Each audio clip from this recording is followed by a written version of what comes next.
Unbelievable wedding night, the shocking truth about his alien bride. Marcus Chen had always been practical about marriage. At 32, he figured love would come eventually, but security came first.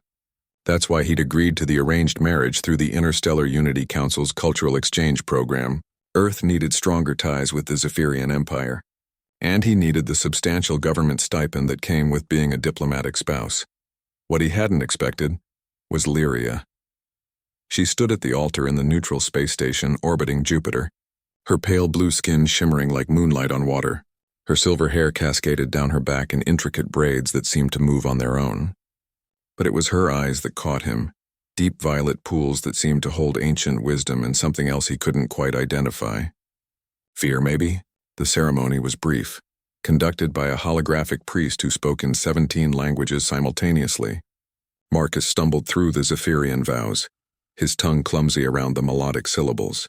Lyria's voice when she spoke was like wind chimes in a gentle breeze. She never looked directly at him. After the reception, where various alien diplomats made speeches about unity and cooperation, they were escorted to their assigned quarters. The suite was luxurious by space station standards. 2 bedrooms connected by a common area with a viewing port showing the swirling clouds of Jupiter below. Marcus loosened his formal collar and sat heavily on the couch. "Well, that was something," he said, trying to break the awkward silence. Lyria stood by the viewing port, her hands clasped behind her back. In the soft lighting, her skin seemed to glow faintly. "You are disappointed," she said without turning around. "No, Marcus started, then stopped. Honesty seemed better than politeness. "I'm nervous. This whole thing is new to me.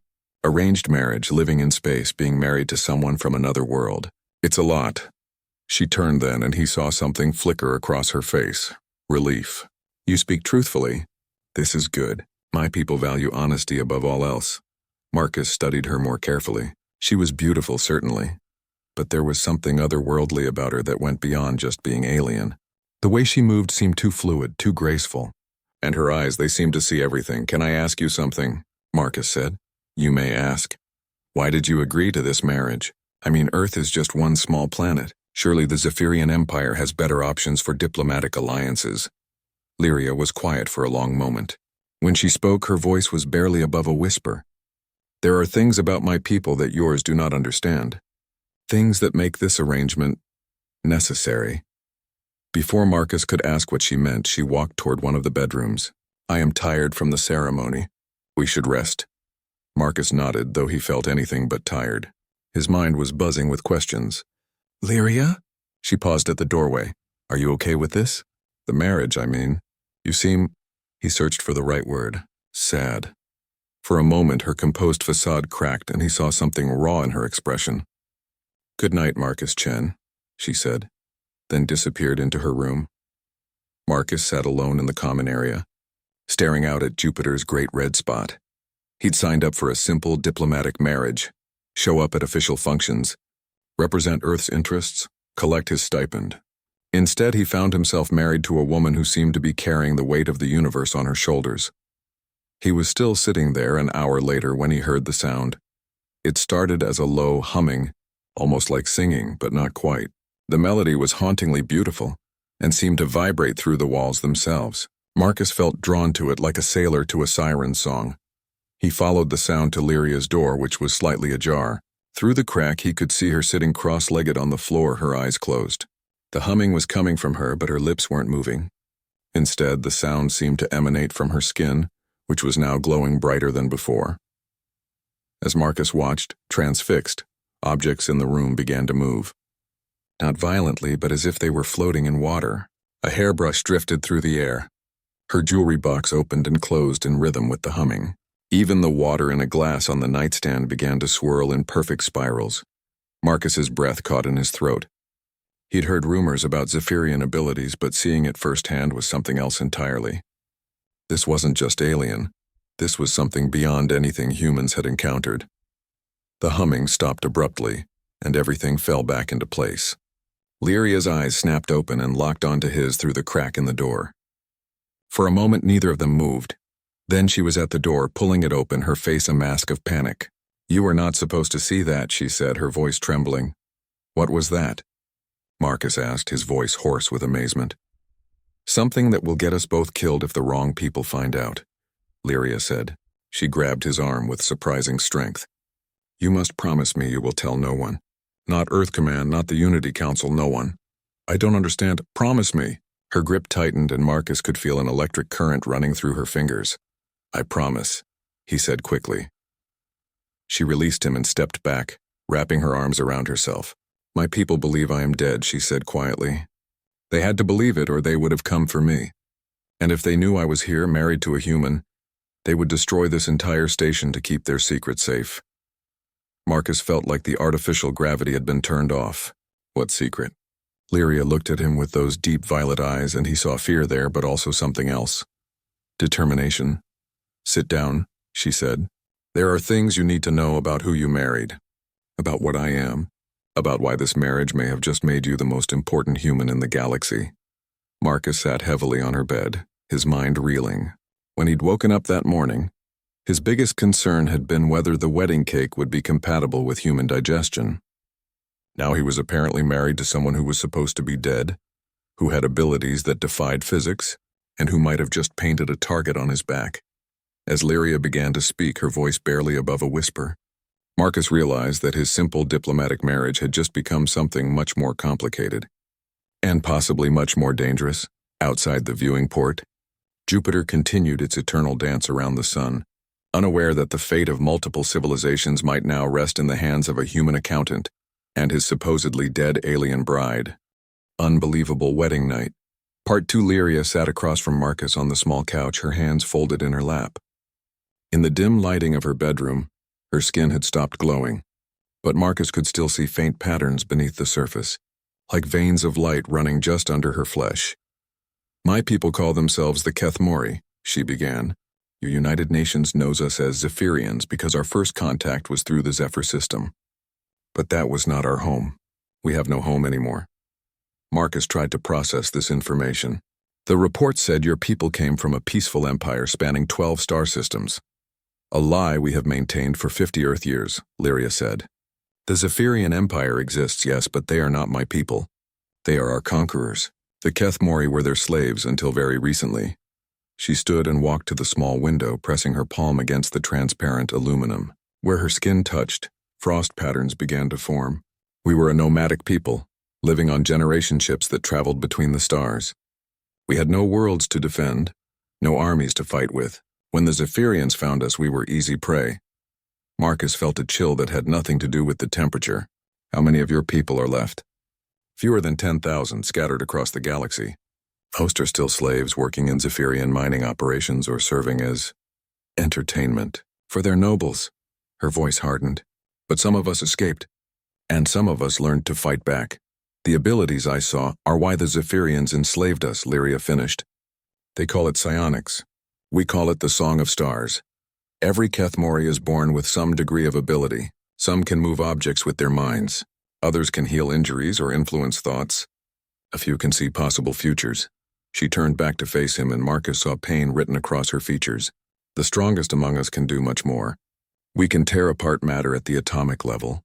We can create force fields strong enough to stop starship weapons. We can even fold spacetime to create short-range teleportation.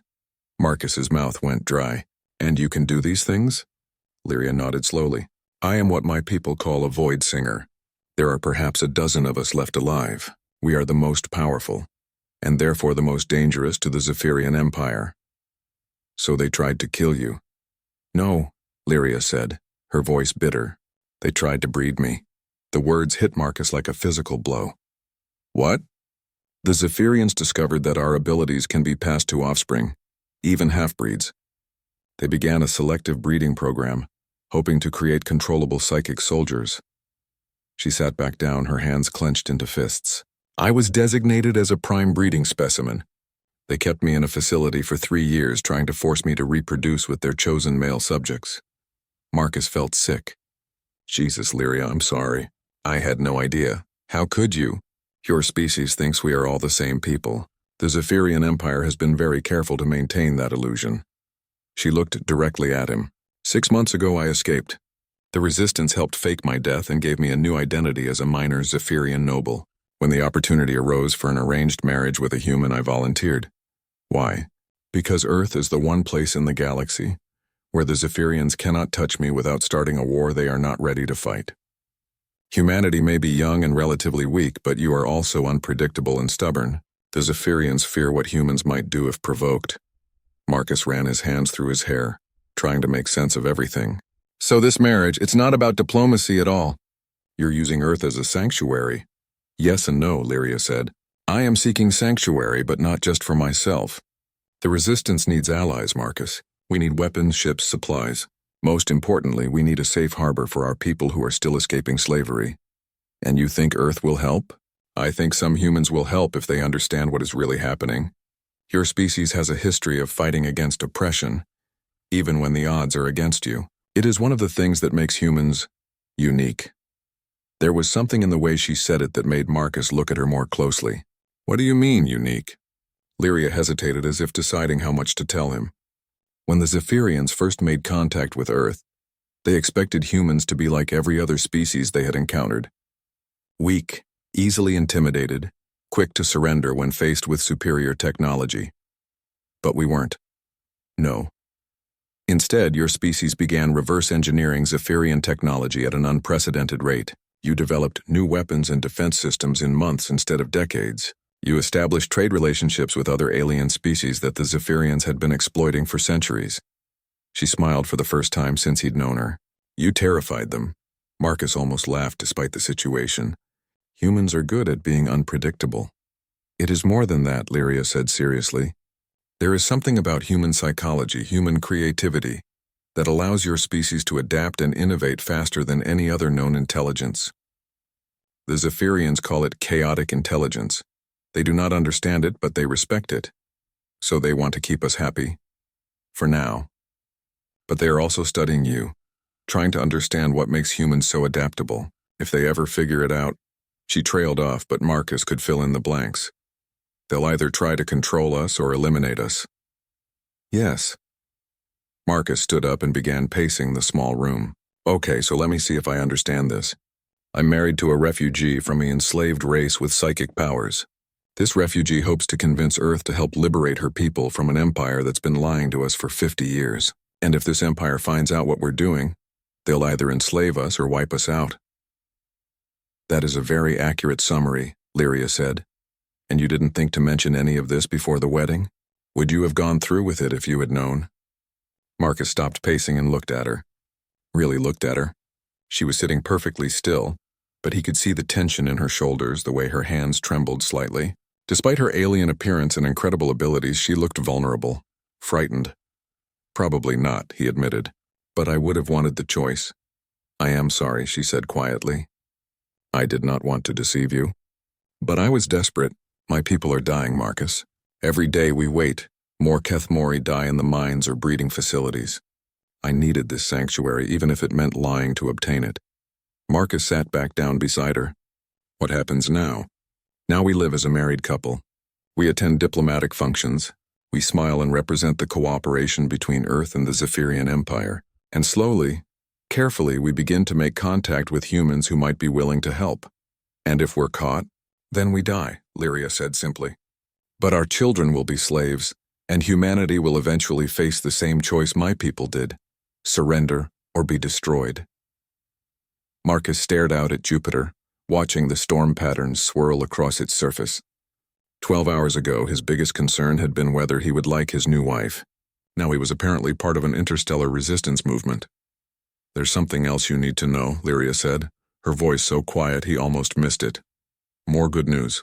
The resistance believes that humans might be compatible with Kethmori genetic material. If that is true, then human Kethmori children could have abilities that surpass even pure Kethmori. Marcus felt the room spin slightly. You mean? I mean that our marriage might not remain a political arrangement forever. If the resistance is right, our children could be the key to defeating the Zephyrian Empire.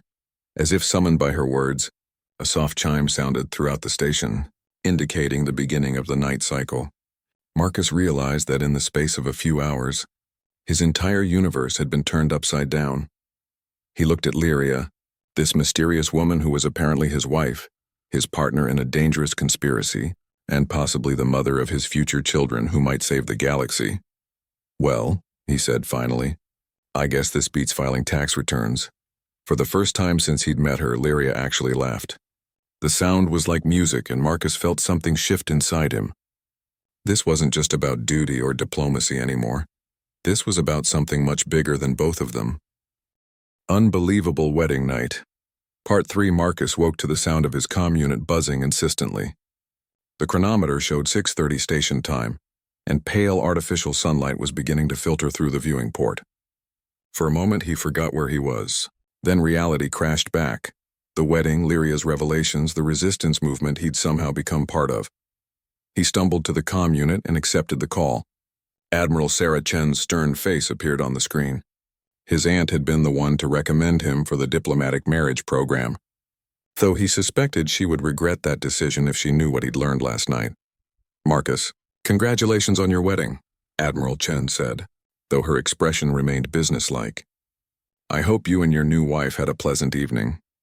"Thank you, Aunt Sarah. It was educational." "Good. I'm calling to inform you that your first official function is tonight. The Zephyrian delegation is hosting a reception for the trade ministers. You and Lyria are expected to attend." Marcus felt his stomach drop. After everything Lyria had told him, the thought of smiling and making small talk with the same people who had enslaved her people made him sick. "Of course. We'll be there." "Excellent. And Marcus?" Admiral Chen's voice softened slightly. "Be careful. There are currents in interstellar politics that even we don't fully understand. Watch what you say and watch who you trust." The call ended, leaving Marcus staring at the blank screen. Did his aunt know something, or was she just being cautious? Either way, her warning felt ominous. He found Lyria in the kitchenette, preparing what looked like tea. She had changed into a simple blue dress that complemented her skin tone, and her silver hair was pulled back in a practical bun. She looked almost human except for the way the light seemed to bend slightly around her. "You heard?" she asked without looking up. "The reception tonight?" "Yes, are you ready for this?" "I have been preparing for this my entire life," Lyria said, handing him a cup of the tea. It smelled like cinnamon and starlight. "The question is whether you are ready." Marcus took a sip of the tea and was surprised by how calming it was. "Probably not. I'm a bureaucrat, Lyria. I process visa applications and trade permits. I don't do espionage." "You underestimate yourself," she said, sitting across from him at the small table. "Do you know why I agreed to marry you specifically? My charming personality?" She smiled slightly. "I researched all the potential candidates in the marriage program. You were the only one with both the security clearance needed to access sensitive information and the moral flexibility to consider helping people your government might consider enemies." "Moral flexibility? Your record shows 17 official reprimands for excessive advocacy on behalf of asylum seekers," Lyria said. "You have repeatedly bent rules to help refugees from war-torn planets, even when it put your career at risk." Marcus set down his cup, surprised. "You really did your homework." "I had to. My people's lives depend on making the right choice." She reached across the table and touched his hand. Her skin was cool and smooth like polished stone. "I chose well, I think." Before Marcus could respond, their door chimed. Lyria's hand tightened on his, and he saw fear flash across her face. "Stay calm," she whispered. "Act normal." Marcus went to the door and found a young Zephyrian male in official robes waiting outside. He was tall and pale, with the sharp features common to his species, but his eyes were cold in a way that made Marcus uncomfortable. "Greetings," the alien said in accented English. "I am Sub-Commander Thekvar of the Diplomatic Corps. I bring congratulations from the High Council on your recent marriage." "Thank you," Marcus replied, stepping aside to let him in. "That's very kind." Tekvar's gaze swept the room before settling on Lyria, who had risen from the table. "Lady Lyria," he said, switching to the melodic Zephyrian language. "You look well." "As do you, Sub-Commander," Lyria replied in the same language, her voice carefully neutral. Marcus watched the exchange, wishing he could understand what was really being said. The words might be polite, but there was an undercurrent of tension that made his skin crawl. "I trust your new husband is treating you appropriately?" Thekvar asked, still in Zephyrian. "He is most considerate," Lyria answered. "Excellent. The High Council is very pleased with this union." They hope it will lead to even closer cooperation between our peoples. Tekvar's smile didn't reach his eyes. I am sure you will be a dutiful wife and represent Zephyrian interests well. Of course, Lyria said, but Marcus caught the slight tightening around her eyes. Tekvar turned back to Marcus. Mr. Chen, I hope you will not mind if I offer some advice about Zephyrian customs. Our women are delicate creatures. They require a firm hand and clear direction. Do not hesitate to assert your authority if needed. Marcus felt his jaw clench. I'll keep that in mind. Good. Tekvar moved toward the door, then paused. Oh, and Lady Lyria? I bring personal greetings from Lord Commander Zethkol. He says he looks forward to seeing you again soon. The color drained from Lyria's face, but she managed to keep her voice steady. Please give him my regards in return. After Tekvar left, Marcus turned to find Lyria sitting heavily on the couch, her hands shaking. Who is Lord Commander Zethkol? He asked. The head of the breeding program, she whispered. And Tekvar. He was one of the guards at the facility. Marcus felt rage building in his chest. He recognized you. Yes, but he cannot act on it without proof. Still, his presence here means they are suspicious. She looked up at him with haunted eyes. We may have less time than I hoped. What do we do? Tonight, at the reception, there will be representatives from several human corporations that trade with the Zephyrians.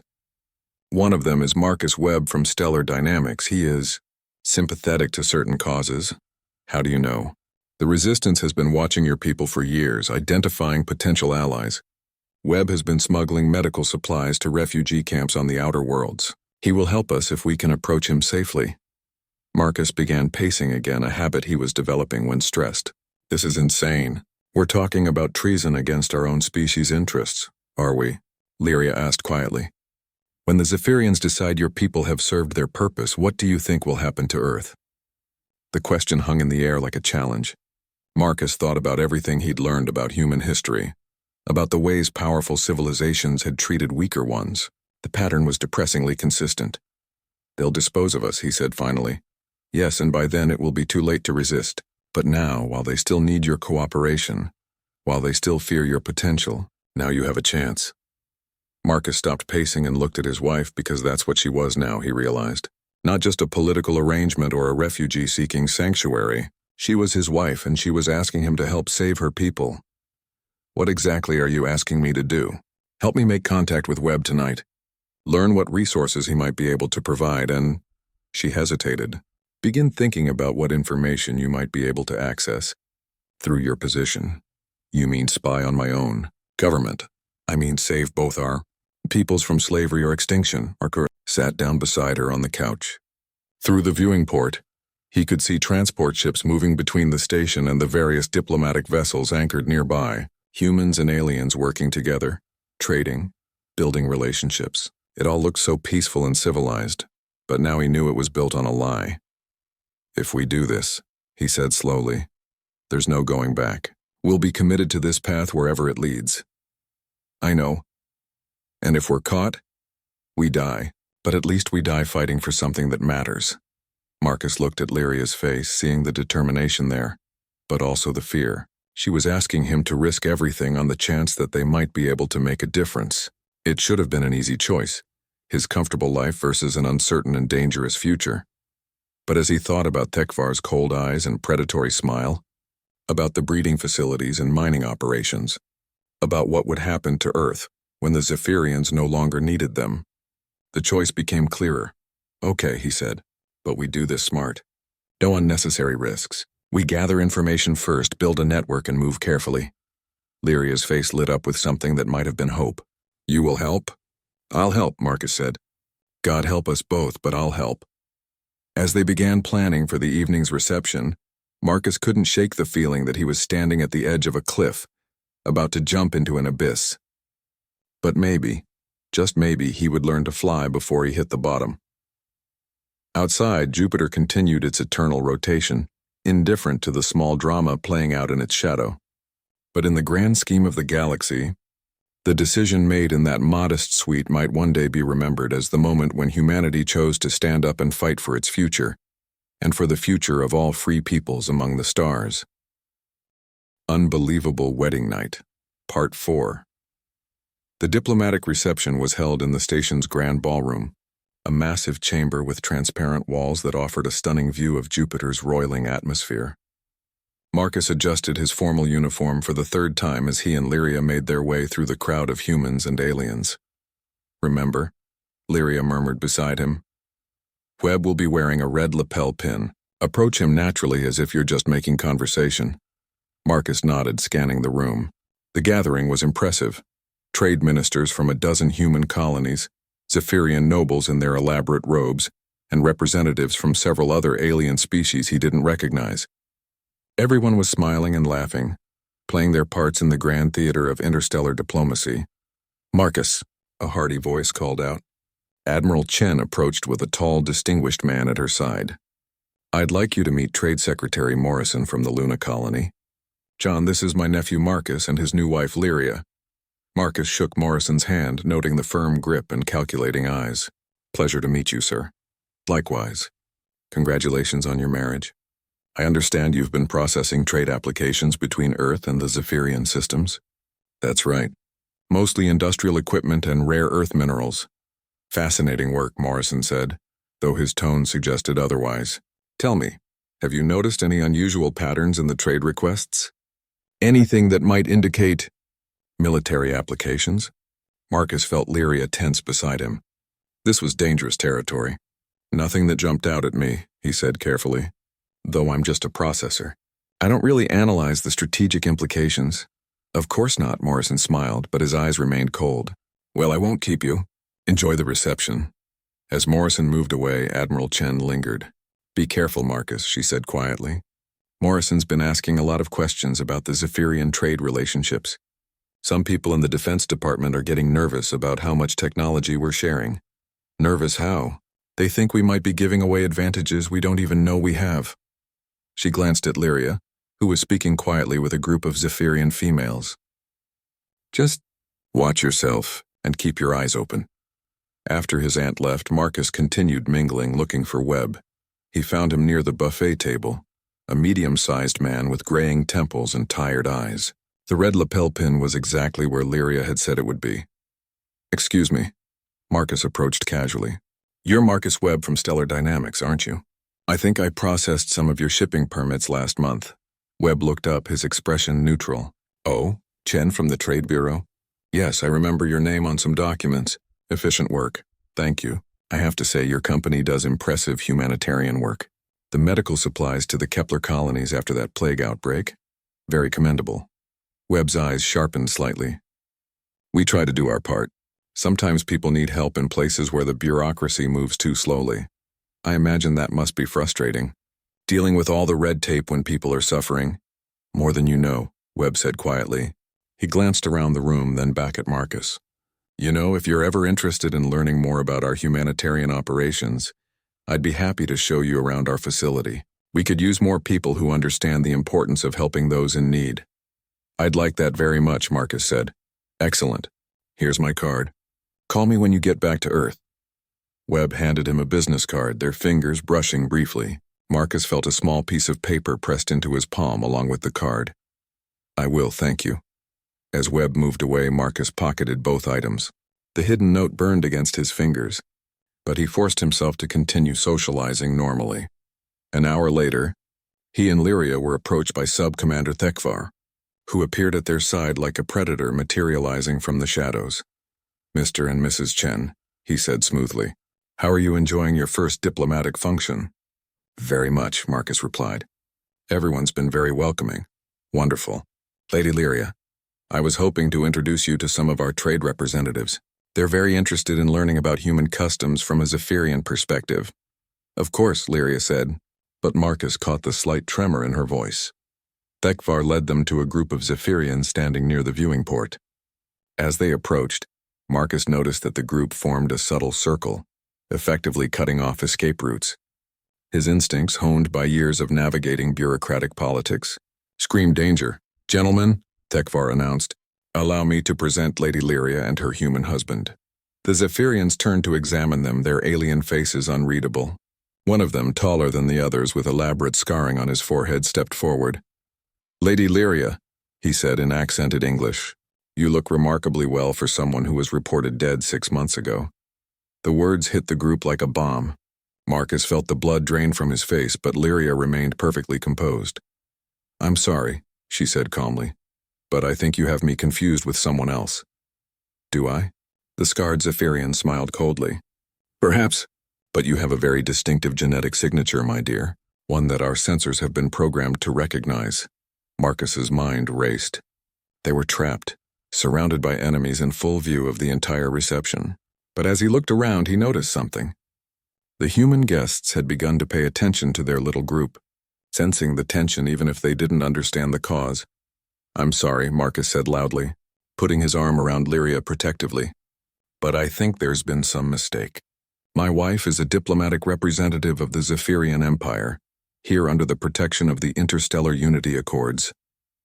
His voice carried across the nearby area, causing several humans to turn and look. Admiral Chen was among them, her expression sharpening as she took in the scene. The scarred Zephyrian's smile faltered slightly. He couldn't simply attack them here in front of dozens of witnesses without creating a major diplomatic incident. "Of course," he said smoothly. "My apologies. As you say, a simple mistake." But as the group began to disperse, Tekvar leaned close to Marcus.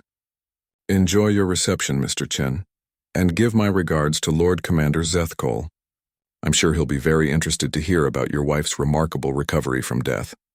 As the Zephyrians moved away, Marcus felt Lyria swaying beside him. He quickly guided her to a quiet corner of the ballroom. "Are you all right?" he whispered. "They know," she said, her voice barely audible. "The genetic scanners, I should have thought of that. They can identify any Kethamori on site now. What does this mean?" "It means we have very little time. They'll act soon, probably within the next few days. They can't risk me making contact with human authorities." Marcus felt panic rising in his chest. "What do we do?" "We accelerate our timeline. The note Webb gave you. Read it when we get back to our quarters." "And Marcus?" She looked at him with desperate eyes. "After tonight, we won't be safe anywhere the Zephyrians have influence." "You mean we'll have to run?" "We'll have to do more than that," Lyria said grimly. "We'll have to disappear completely. And we'll have to do it in a way that makes the Zephyrians think they've won." The rest of the reception passed in a blur of forced smiles and careful conversation. Marcus found himself watching the Zephyrian delegation out of the corner of his eye, noting how they seemed to be coordinating among themselves. Whatever they were planning, it was happening fast. As they finally made their way back to their quarters, Marcus felt like he was walking through a minefield. Every shadow could hide an enemy. Every sound could signal an attack. Once they were safely inside with the door locked, he pulled out Webb's note and read it quickly. The message was brief but clear. "Extraction possible. Signal ready with red flower arrangement in window. 48 hours maximum." "They're prepared to get us out," Marcus said, showing Lyria the note. She nodded, then moved to their communication console. With quick practiced movements, she began pulling out components and rearranging them. Marcus watched in amazement as she essentially rebuilt the entire unit. "What are you doing?" "Creating a secure communication channel," she said without looking up. "There are people I need to contact, plans I need to set in motion. The Resistance? Among others. Marcus, what I'm about to ask you to do will make you a traitor in the eyes of your government. Are you prepared for that?" Marcus thought about Tekvar's cold smile, about the breeding facilities Lyria had described, about the future that awaited humanity if they remained blind to the truth. "What do you need?" "Access codes to the Trade Bureau's classified database. Specifically the records of all technology transfers to Zephyrian systems over the past 5 years. That's highly classified. If I'm caught accessing that without authorization, you'll be arrested for treason," Lyria finished. "I know. But those records contain proof of what the Zephyrians are really doing with human technology. Proof that might convince your people to act before it's too late." Marcus stared at the modified communication console, at his wife working with alien technology he barely understood, at the choice that would determine not just his fate, but potentially the fate of 2 civilizations. Outside their window, Jupiter's great red spot stared back at him like a giant eye, waiting to see what humanity would choose when faced with the ultimate test. Freedom or security, truth or comfortable lies. Lies to the Kepler colonies after that plague outbreak. Very commendable. Webb's eyes sharpened slightly. We try to do our part. Sometimes people need help in places where the bureaucracy moves too slowly. I imagine that must be frustrating, dealing with all the red tape when people are suffering. More than you know, Webb said quietly. He glanced around the room, then back at Marcus. You know, if you're ever interested in learning more about our humanitarian operations, I'd be happy to show you around our facility. We could use more people who understand the importance of helping those in need. I'd like that very much, Marcus said. Excellent. Here's my card. Call me when you get back to Earth. Webb handed him a business card, their fingers brushing briefly. Marcus felt a small piece of paper pressed into his palm along with the card. I will, thank you. As Webb moved away, Marcus pocketed both items. The hidden note burned against his fingers, but he forced himself to continue socializing normally. An hour later, he and Lyria were approached by Sub-Commander Thekvar, who appeared at their side like a predator materializing from the shadows. Mr. and Mrs. Chen, he said smoothly. How are you enjoying your first diplomatic function? Very much, Marcus replied. Everyone's been very welcoming. Wonderful. Lady Lyria, I was hoping to introduce you to some of our trade representatives. They're very interested in learning about human customs from a Zephyrian perspective. Of course, Lyria said, but Marcus caught the slight tremor in her voice. Thekvar led them to a group of Zephyrians standing near the viewing port. As they approached, Marcus noticed that the group formed a subtle circle, effectively cutting off escape routes. His instincts, honed by years of navigating bureaucratic politics, screamed danger. Gentlemen, Thekvar announced, allow me to present Lady Lyria and her human husband. The Zephyrians turned to examine them, their alien faces unreadable. One of them, taller than the others with elaborate scarring on his forehead, stepped forward. Lady Lyria, he said in accented English, you look remarkably well for someone who was reported dead 6 months ago. The words hit the group like a bomb. Marcus felt the blood drain from his face, but Lyria remained perfectly composed. I'm sorry, she said calmly, but I think you have me confused with someone else. Do I? The scarred Zephyrian smiled coldly. Perhaps. But you have a very distinctive genetic signature, my dear, one that our sensors have been programmed to recognize. Marcus's mind raced. They were trapped, surrounded by enemies in full view of the entire reception. But as he looked around, he noticed something.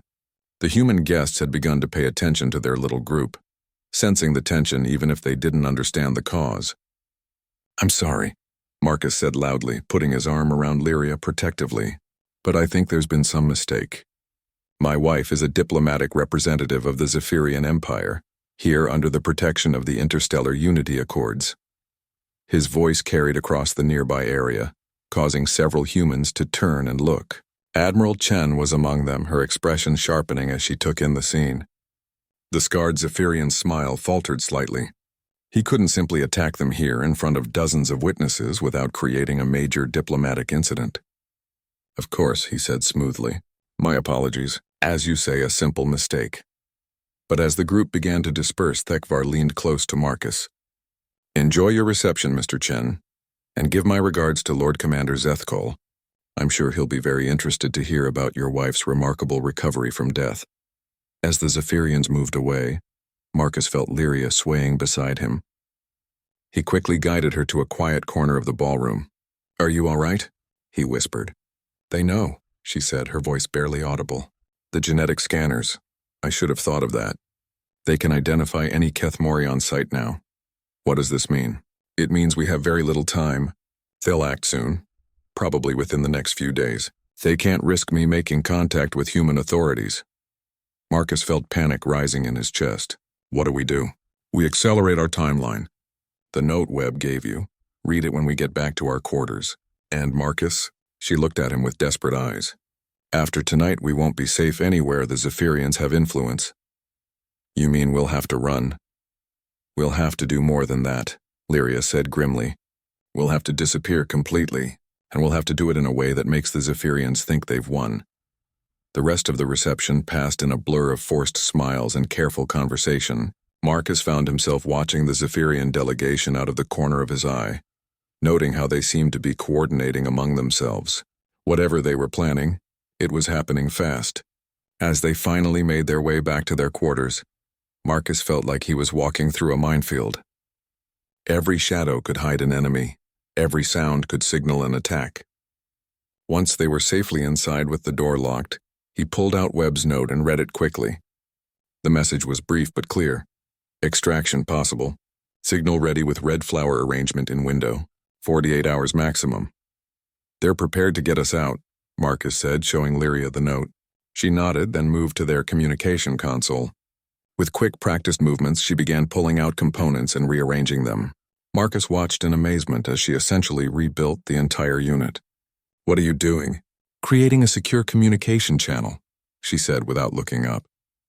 "There are people I need to contact, plans I need to set in motion. The Resistance, among others. Marcus, what I'm about to ask you to do will make you a traitor in the eyes of your government. Are you prepared for that?" Marcus thought about Tekvar's cold smile, about the breeding facilities Lyria had described, about the future that awaited humanity if they remained blind to the truth. "What do you need?" "Access codes to the Trade Bureau's classified database. Specifically, the records of all technology transfers to Zephyrian systems over the past 5 years. That's highly classified. If I'm caught accessing that without authorization, you'll be arrested for treason," Lyria finished. "I know. But those records contain proof of what the Zephyrians are really doing with human technology. Proof that might convince your people to act before it's too late." Marcus stared at the modified communication console, at his wife working with alien technology he barely understood, at the choice that would determine not just his fate, but potentially the fate of 2 civilizations. Outside their window, Jupiter's great red spot stared back at him like a giant eye, waiting to see what humanity would choose when faced with the ultimate test.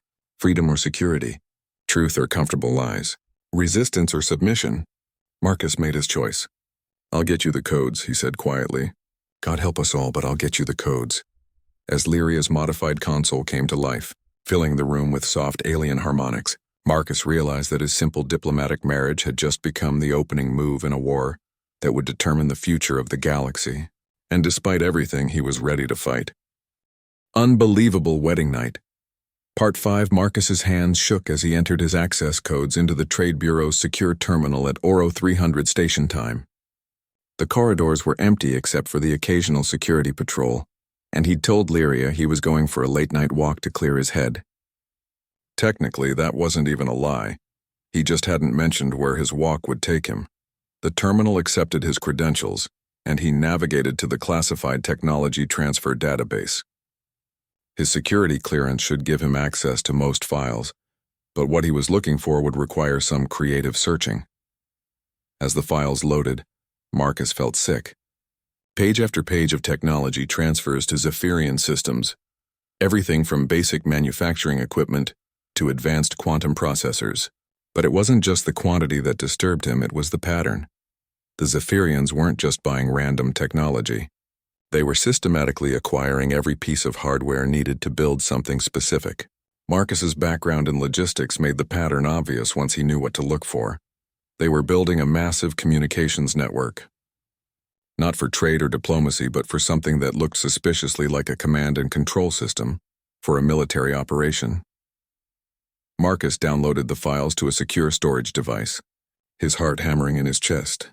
Every second he spent here increased the risk of discovery, but he needed to be thorough. These files might be the only proof they'd ever get. A sound in the corridor made him freeze. Footsteps moving with purpose toward his location. Marcus quickly closed the files and logged out, slipping the storage device into his pocket just as the door opened. "Working late, Mr. Chen?" Marcus turned to find Subcommander Tekvar standing in the doorway, flanked by 2 heavily armed Zephyrian guards. Their presence here in a restricted section of the station was a clear violation of diplomatic protocols. "Just catching up on some paperwork," Marcus said, proud that his voice remained steady. "Trade permits don't process themselves." "Indeed." Tekvar stepped into the room, his cold eyes scanning the terminal. "Strange that you would need access to classified databases for simple permit processing. I was checking shipment manifests against restricted technology lists, making sure we don't accidentally approve anything we shouldn't. How diligent of you." Tekvar moved closer and Marcus caught a whiff of something like ozone and metal. "Tell me, Mr. Chen, what do you know about the recent terrorist attacks on Zephyrian mining operations?" Marcus kept his expression carefully neutral. I wasn't aware there had been any attacks. Oh yes.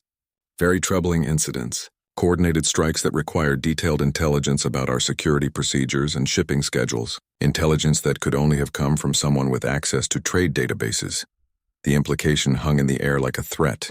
Marcus realized that this wasn't just a chance encounter. Tekvar had been watching him, waiting for him to make exactly this kind of move. That sounds serious, Marcus said. I hope your security forces find whoever's responsible. I'm sure we will, Tekvar smiled coldly. In fact, I suspect the investigation will conclude very soon. And when it does, I think we'll find that the perpetrators are closer than anyone imagined. One of the guards stepped forward, hand moving to what was clearly a weapon concealed beneath his robes. Marcus tensed, calculating distances and escape routes. But there weren't many options in the small terminal room.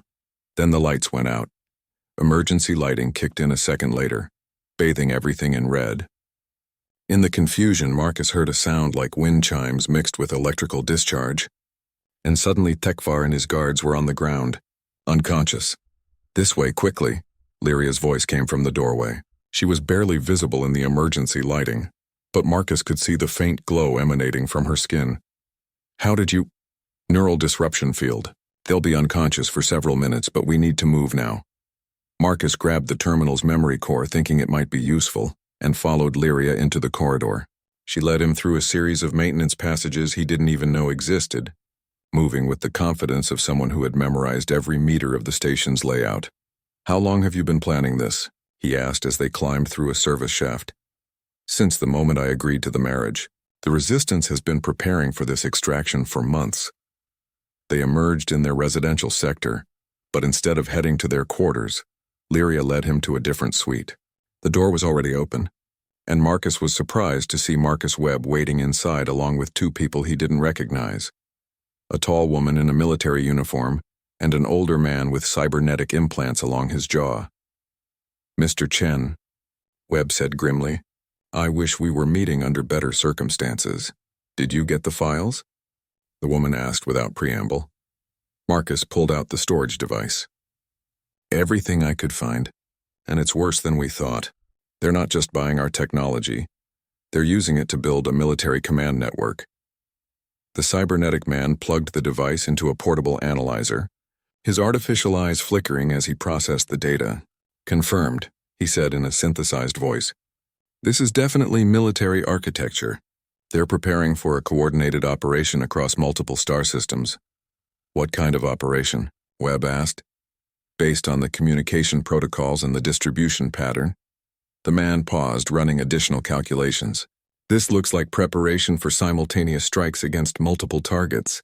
If I had to guess, they're planning to take out key infrastructure on every human colony at the same time. Marcus felt the floor drop out from under him. All of them. That would kill millions of people. Not kill, Lyria said quietly. Conquer. They want human worlds intact, just under new management. The woman in the military uniform, who Marcus now realized must be part of Earth's intelligence services, stepped forward. Mr. Chen, what you've discovered tonight changes everything. This isn't just about freeing enslaved aliens anymore. This is about preventing the conquest of humanity. What do we do? Marcus asked. We get this information to people who can act on it, Webb said. But first we get you and Lyria somewhere safe. The Zephyrians will be looking for you within the hour. As if summoned by his words, an alarm began blaring throughout the station. Emergency lights flashed in the corridors, and Marcus could hear the sound of running feet and shouted orders. Security alert, came the announcement over the station's communication system. All personnel report to designated emergency stations. This is not a drill. They've found Tekvar, Lyria said. We need to go now. The group moved quickly through the residential sector, avoiding the main corridors where security teams were conducting searches. Marcus was amazed by how organized this escape seemed. Webb and his people had clearly been planning for this contingency for a long time. They reached a maintenance airlock that led to the station's external docking areas. Through the porthole, Marcus could see a small, unmarked ship waiting in the shadows between two larger diplomatic vessels. This is where we separate, Webb said to Marcus. You and Lyria are going with Captain Torres here. He indicated the military woman. She'll get you to a safe house on Mars where you can coordinate with the Resistance. What about you? I'm staying behind to coordinate the intelligence distribution. Those files you retrieved need to reach the right people in Earth Command, and that requires someone with legitimate business credentials. Marcus grabbed Webb's arm. If they catch you, they won't, and even if they do, this is bigger than any one person. Webb smiled grimly. Besides, someone needs to keep processing those trade permits. Can't let the bureaucracy grind to a halt. Captain Torres was already cycling the airlock. We have a narrow window before the Zephyrian ships realize what's happening, she said. Move. As Marcus and Lyria stepped into the airlock, he caught sight of their reflection in the metal wall. 2 days ago, he'd been a simple bureaucrat preparing for a diplomatic marriage. Now he was a fugitive carrying intelligence that could prevent an interstellar war. The transformation should have terrified him, but instead, he felt a strange sense of clarity. For the first time in his adult life, he was doing something that truly mattered. The outer door cycled open, revealing the vast darkness of space punctuated by the lights of distant ships. As they crossed the short gap to the waiting vessel, Marcus could see Zephyrian patrol craft beginning to spread out from the main station, their search patterns methodical and determined. Inside the ship, Captain Torres was already firing up the engines. "Strap in," she called. "We're about to find out how good Zephyrian sensors really are." As they accelerated away from the station, Marcus watched Jupiter shrink in the rear display. Somewhere behind them, Tekvar would be waking up to discover that his prey had escaped. The hunt would begin in earnest now. What happens next? Marcus asked Lyria as they settled in for the journey to Mars. "Now we fight," she said simply. "Your people and mine together. We gather allies, we share intelligence, and we prepare for the war that's coming whether we want it or not. And if we lose, then free will dies with us. But if we win?" She looked out at the stars streaming past their ship. "If we win, we change the galaxy forever." Marcus took her hand, marveling at how normal the gesture felt despite everything that had Unbelievable wedding night. Part 6, the safe house on Mars, was hidden in the industrial district of New Shanghai, buried beneath 3 levels of legitimate businesses, and accessible only through a network of maintenance tunnels that predated the dome construction. Marcus had never imagined that Earth's intelligence services maintained such elaborate facilities. But then again, he'd never imagined a lot of things that had become reality in the past week. Captain Torres led them through a maze of corridors to a briefing room where they found a small group of people waiting. Marcus recognized Admiral Chen immediately, though seeing his aunt in this context made his stomach clench with anxiety. "Marcus," Admiral Chen said, her expression unreadable. "Captain Torres tells me you've been busy." "Aunt Sarah, I can explain." "You don't need to explain anything," she interrupted. "We've been monitoring Zephyrian activities for months. Your intelligence confirms what we've suspected but couldn't prove." Marcus blinked in surprise. "You knew?" "We knew something was wrong. Trade patterns that didn't make sense, technology requests that seemed designed for military applications, increased activity in their border systems." Admiral Chen gestured to the others in the room. "What we didn't know was the scope of their operation or the timeline." A man Marcus didn't recognize stepped forward. He was tall and lean, with the bearing of a career military officer. "I'm General Harrison, Earth Defense Force. Thanks to your wife's intelligence and the files you retrieved, we now know we're looking at a coordinated assault planned for the next 6 months." 6 months? Lyria spoke for the first time since they'd arrived. "That's much sooner than the resistance estimated." "Your people have been fighting a guerrilla war," Harrison said. "You see individual operations, but you don't have access to the strategic planning. The Zephyrians are accelerating their timeline because they're afraid." "Afraid of what?" "Of humanity," Admiral Chen answered. "Specifically of what we might become if we have time to develop our full potential. Every month we delay is another month for human innovation to create new surprises." A woman in civilian clothes stepped forward. She was middle-aged with intelligent eyes and the soft accent of the Europa colonies. "I'm Dr. Sarah Martinez, Xenobiology. I've been studying the genetic samples that Resistance members have provided. The results are extraordinary." She activated a holographic display showing complex genetic sequences. "The Keth Mori possess abilities that seem to violate our understanding of physics, but they're not magic. They're the result of sophisticated bioengineering that took place over thousands of years." Marcus studied the swirling patterns of DNA. trying to make sense of what he was seeing. Bioengineering by whom? By the Kethmori themselves, Dr. Martinez said. Your people, she nodded to Lyria, are the descendants of a civilization that achieved biological transcendence. They modified themselves to survive in deep space, to manipulate matter and energy with their minds, to live for centuries while maintaining the ability to evolve and adapt. But something went wrong, Lyria said quietly. Not wrong, exactly, but the abilities came with a cost. Reduced fertility, genetic instability in some lines, and a vulnerability to certain forms of electromagnetic interference that the Zephyrians learned to exploit. General Harrison pulled up another display, this one showing star charts with marked locations. The Zephyrians have been using that vulnerability to control your people for decades. But recently something changed. The resistance has been developing countermeasures, Lyria said, ways to shield ourselves from their control methods. More than that, Dr. Martinez said excitedly. Some of the refugees we've examined show genetic variations that suggest natural immunity to the control techniques. Your people are evolving, adapting to overcome the Zephyrian advantages. Admiral Chen leaned forward. Which brings us to why this meeting is necessary. Dr. Martinez, tell them about the hybrid analysis. Dr. Martinez's expression became more serious. We've run theoretical models based on Kethmori and human genetic compatibility. The preliminary results suggest that hybrid offspring wouldn't just combine the best of both species, they might develop entirely new capabilities. Marcus felt his face flush. Are you saying? I'm saying that children with both human adaptability and Kethmori psionics might be able to do things neither parent species could manage alone, Dr. Martinez said. Enhanced pattern recognition, accelerated learning, possibly even the ability to interface directly with technology. The ultimate soldiers, General Harrison said grimly. Or the ultimate peacemakers, Admiral Chen countered. The point is the Zephyrians know this too. It's why they're accelerating their timeline. They can't risk humanity and the Kethmori forming a true alliance. Lyria had been silent during this exchange, but now she spoke up. There's something else you need to know. The Resistance has been in contact with other enslaved species throughout Zephyrian space. The hegemony isn't just human and Kethmori. There are at least 6 other intelligent species under Zephyrian control. How many ships are we talking about? General Harrison asked. If they all coordinate? Perhaps 1,000 vessels of various sizes. Not enough to challenge the Zephyrian military directly, but enough to cause significant disruption if properly coordinated.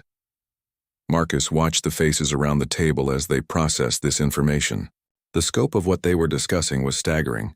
Not just a human Zephyrian conflict, but a galaxy-wide uprising of oppressed peoples. What do you need from us? Admiral Chen asked Lyria directly. Safe harbor for refugees, weapons and supplies for the Resistance, and most importantly, a commitment to share technology freely with the liberated species once this is over. And in return? Intelligence on Zephyrian military capabilities, strategic coordination for the uprising, and access to Kethmori abilities for Earth's defense. General Harrison frowned. Access how? Some of our people will fight alongside yours, Lyria said. Mixed units where Kethmori provide psychic support for human tactics and technology. And the rest? Lyria looked directly at Marcus. The rest depends on whether the genetic compatibility theories are correct, and whether humans are willing to truly integrate with other species rather than just alliance with them. The implication hung heavy in the room. They weren't just talking about military cooperation. They were talking about the intentional creation of a new kind of being, one that might be capable of defeating the Zephyrian Empire. That's a hell of a thing to ask, General Harrison said. It's a hell of a thing that's being asked, Admiral Chen replied. The question is whether we're prepared to take the next step in human evolution voluntarily, or wait for someone else to force it on us. Dr. Martinez activated another display, this one showing population projections and resource allocations. If the models are correct, we could begin seeing viable hybrid offspring within 18 months. With proper support and education, they could be contributing meaningfully to the war effort within 5 years. 5 years is too long, Marcus said, speaking up for the first time. The Zephyrians are moving in 6 months, which is why we need to accelerate everything, General Harrison said. Military preparation, refugee settlement, resistance coordination, and yes, the hybrid program. Admiral Chen stood up. I'm prepared to recommend to Earth Command that we provide full support for this operation. But I need to know that everyone in this room is committed to seeing it through, regardless of the personal cost. One by one, the others nodded their agreement. When it came to Marcus's turn, he looked at Lyria sitting beside him. Her violet eyes reflected the holographic displays, making them seem to glow with inner fire. "I'm in," he said quietly. "Whatever it takes." "Good," Admiral Chen said. "Because as of right now, you're both officially dead. The Zephyrians reported that you were killed attempting to escape custody after being identified as Resistance operatives." Marcus felt a chill. "What does that mean?" "It means you're free to operate without the constraints of diplomatic protocols," General Harrison said. "You'll be working directly with the Resistance, coordinating operations between human and Kethmori forces." "And personally?" Marcus asked. Admiral Chen smiled for the first time since they'd arrived. "Personally, you're about to find out what your marriage actually means when the fate of two civilizations depends on it." As the meeting broke up and the participants began discussing operational details, Marcus found himself standing with Lyria by the viewing window that looked out over the Martian landscape. The red desert stretched endlessly under the dome, punctuated by industrial facilities and transport routes. "Are you ready for this?" Lyria asked softly. Marcus thought about his old life, the quiet apartment, the predictable work, the safe routines that had defined his existence just a week ago. That person seemed like a stranger now. "I'm terrified," he admitted. "But yes, I'm ready." Lyria took his hand and he felt the familiar electric tingle of her touch. But now there was something else there too, a sense of connection that went beyond the physical. "Then let's go save the galaxy," she said. Outside the window, the red sun of Mars set behind the industrial skyline, painting the dome in shades of amber and gold. Somewhere beyond that dome, beyond the reaches of human space, the Zephyrian Empire was preparing for war. Unbelievable wedding night. Part 7 3 months later. Marcus stood on the bridge of the Resistance ship Freedom's Song, watching through the viewport as the combined fleet emerged from hyperspace at the edge of the Kepler system. What he saw took his breath away. Nearly 800 ships of every conceivable design hung in the darkness between the stars.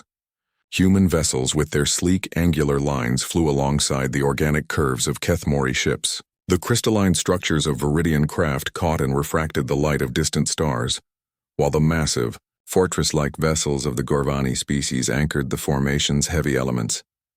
"It's beautiful," Lyria said beside him, her hand resting on her slightly swollen belly. The first hybrid pregnancy had progressed faster than anyone expected, and Dr. Martinez's genetic projections were proving remarkably accurate. "It's terrifying," Marcus corrected, though he was smiling. 6 months ago I was processing shipping permits. Now I'm coordinating the largest multi-species military operation in galactic history." Captain Torres, now commanding the Joint Operations Center, approached with a data pad in her hand. "Final status report. All fleet elements are in position. The Zephyrian supply depot at Kepler 7 has no idea we're here." Marcus nodded, studying the tactical display that showed their target, a massive military station that served as the primary logistics hub for the Zephyrian assault fleet. Taking it out would delay their planned attack on human colonies by months, possibly years. "Resistance cells are in position on the station?" he asked. "Confirmed. Kethmori infiltrators have been working for 2 weeks to disable their communications and identify key targets." Torres smiled grimly. "Turns out that when you can walk through walls and turn invisible, military security becomes somewhat less effective." Admiral Chen's image appeared on the communication screen, broadcasting from the Earth Defense Force flagship Defiance. "All units, this is Admiral Chen. Today marks the first coordinated strike by free peoples against the Zephyrian Empire. Whatever happens, remember that you're fighting not just for your own species, but for the right of all sentient beings to determine their own destiny." Marcus felt a surge of pride watching his aunt take command of this unprecedented alliance. The transformation from bureaucratic admiral to revolutionary leader had been remarkable to witness. "Kethmori vessels, you are cleared for Phase 1, Admiral Chen continued. "Show them what freedom looks like." The Kethmori ships moved first, their organic hulls seeming to flow through space rather than fly. Marcus watched in amazement as they simply disappeared, not cloaked in the traditional sense, but somehow shifted out of normal space-time, becoming invisible to both sensors and the naked eye. How do they do that? Captain Torres whispered.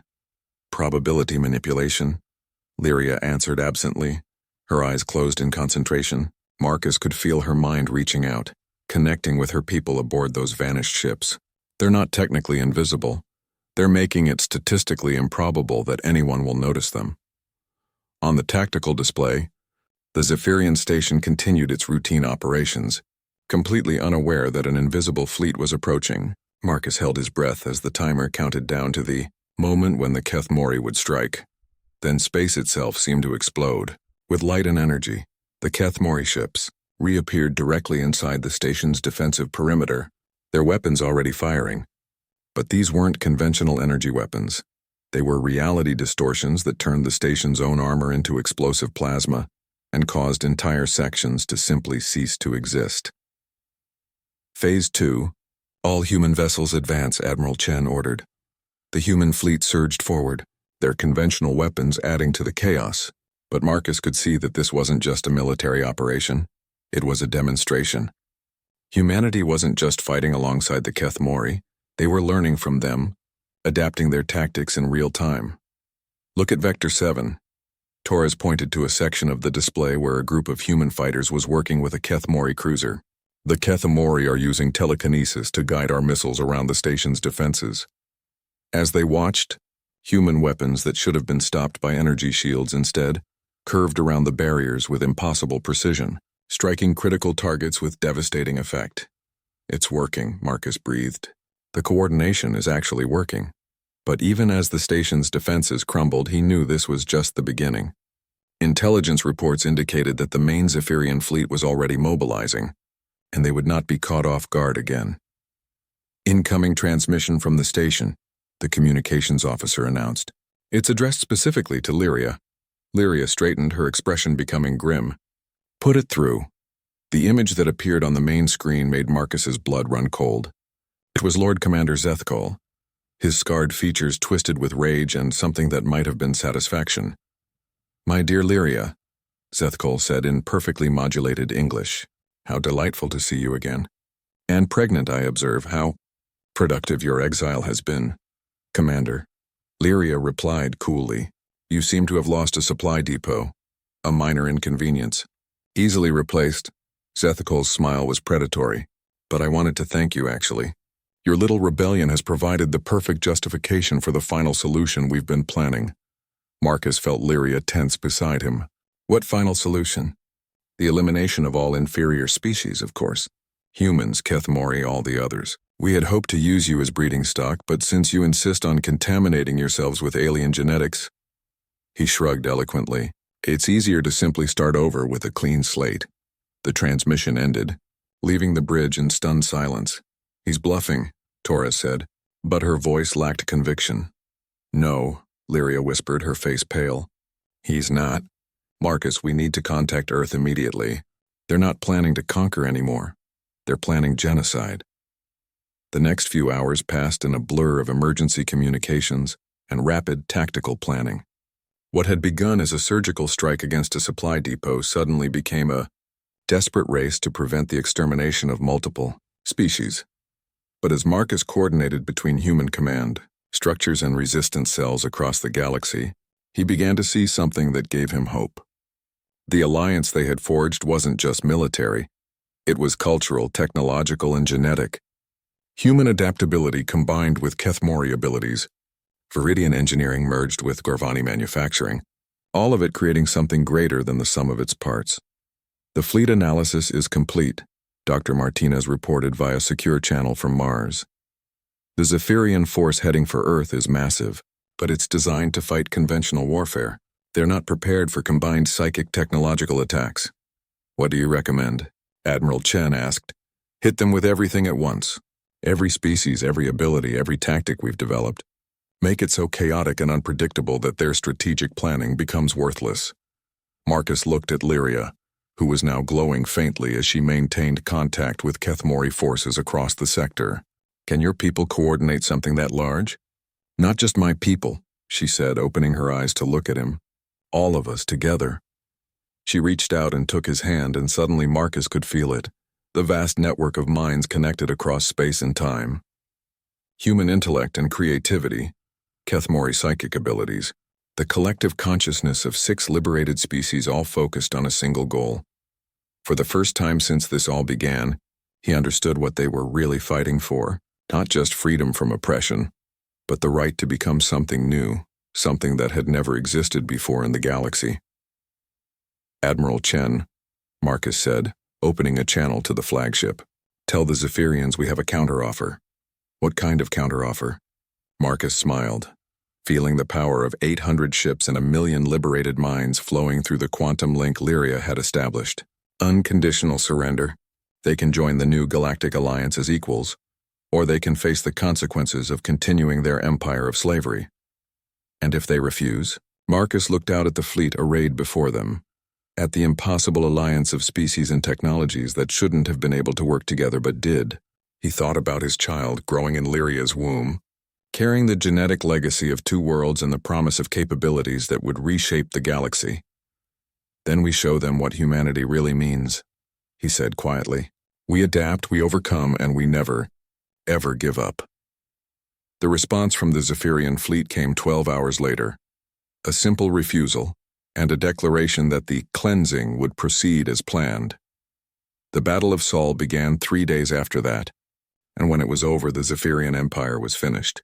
Not destroyed, Marcus had insisted on that, but transformed into something new. Something that honored the rights and capabilities of all its constituent species. And in the months that followed, as the first hybrid children began to display abilities that surpassed anything their parents had imagined, Marcus realized that his arranged marriage had become something much more than a diplomatic alliance. It had become the foundation of a new kind of civilization, one where the difference between species was not a barrier to be overcome, but a strength to be celebrated. Standing in the observation deck of the space station that would become the new Galactic,